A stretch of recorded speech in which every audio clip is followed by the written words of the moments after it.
everybody, welcome to Coach Box for Parents.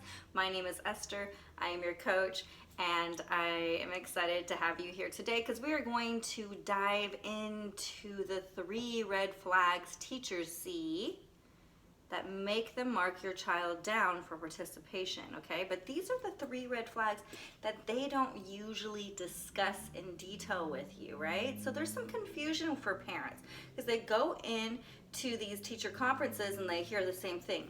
Your child doesn't raise your hand, they don't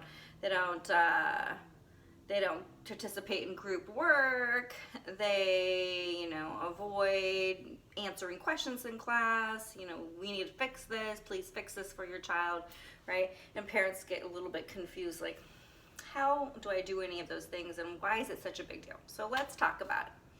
The first thing is that the first red flag is that your teacher is seeing that your child does not raise their hand. Yes, but they're not really saying to you that they don't raise their hand in any subject, okay? So all kids shine at something and they want to shine and be acknowledged by their teachers, okay?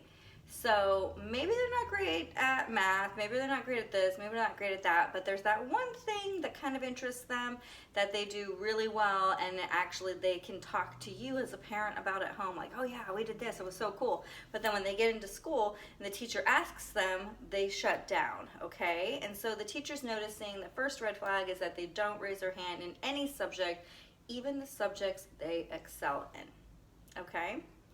Now, the next one is that your teacher has set up a reward system to inspire the children to participate, to inspire them to grow, to step out of their shells, okay? And you can imagine these things if you think of kind of like a water and your child's a little fish and you have these little reward systems hanging there like little baits, okay?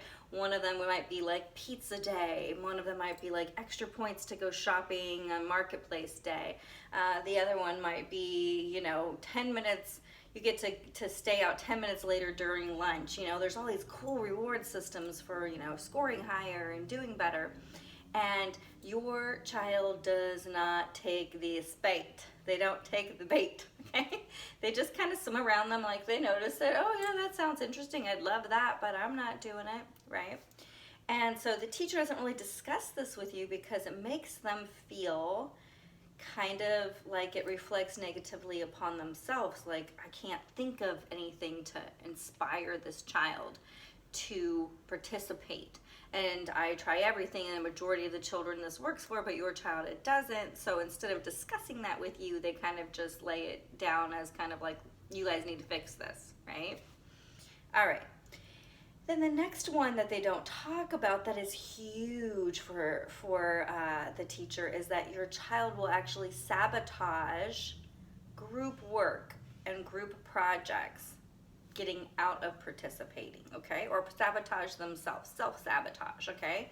So they might have done all the work, their poster board is perfect, the teacher's impressed, the kid goes up and tells them, oh yeah, and this is what I know and everything else. And then as soon as they get up, it's just a blank face. They don't have anything to say. Even if the teacher tries prompting, the child avoids, right?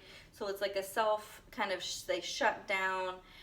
They might leave the room because they don't feel good, and chances are they don't feel good because of the adrenaline and not, feeling very good about that moment because they feel so nervous about it. But like group projects and group participation, the child, even though they might be making the rest of the group angry, will actually somehow either self-sabotage themselves so that they are not heard, or they will actually create a problem within the group so that they do not have to participate and the other children take over, okay? So they don't really talk about this sabotage thing because they don't want you as a parent to say, oh my gosh, you're so horrible to my child. How could you say that they're doing these things? But the kids do understand that the other children are going to be disappointed, right? The rest of the group are going to be disappointed, or they're going to lose out on that grade if they go to the office and say that they don't feel good and they need to go home, right? And that maybe something will go off on that project that they are working on.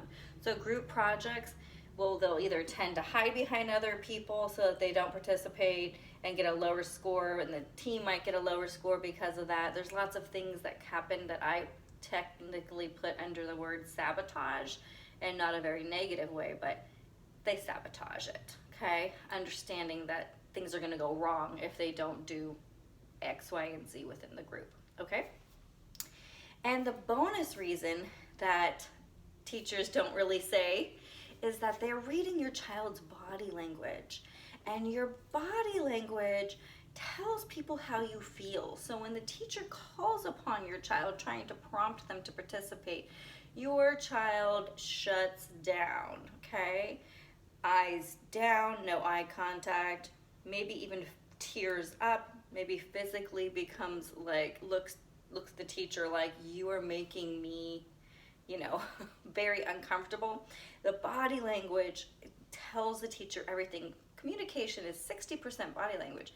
So your child is communicating, believe me, maybe even pretending like they're asleep, doing whatever they can to tell the teacher through body language, do not call on me whatsoever. Never do not call on me, okay?